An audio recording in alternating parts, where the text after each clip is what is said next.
When I was about 15 years old, we had retired to our house near Bellerive when we witnessed a most violent and terrible thunderstorm. It advanced from being behind the mountains of Judea to thunderbursts at once with frightful loudness from various quarters of the heavens. I remained while the storm lasted, watching its progress with curiosity and delight.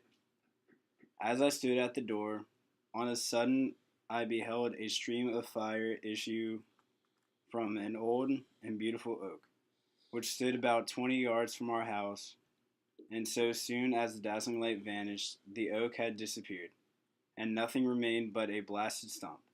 When we visited it the next morning, we found the tree shattered into a single manner.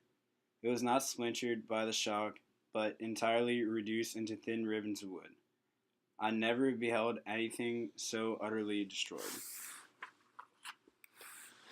Before this, I was not unacquainted with the more obvious laws of electricity. On this occasion, a man of great research in natural philosophy was with us, and excited by this catastrophe, he entered on the explanation of a theory which he had formed on the subject of electricity and galvanism, which was at once new and astonishing to me.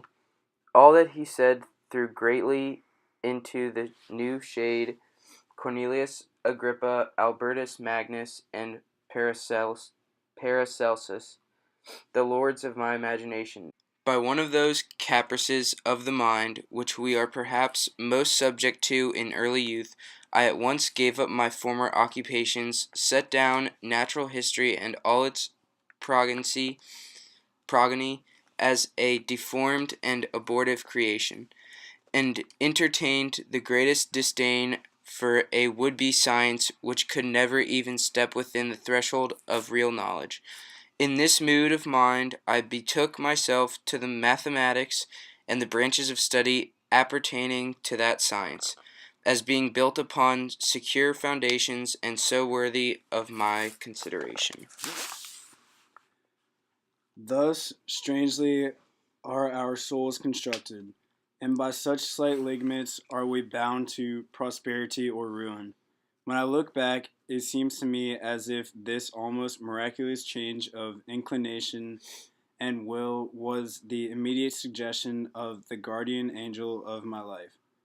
The last effort made by the spirit of preservation to avert the storm was the even then hanging in the stars and ready to envelop me.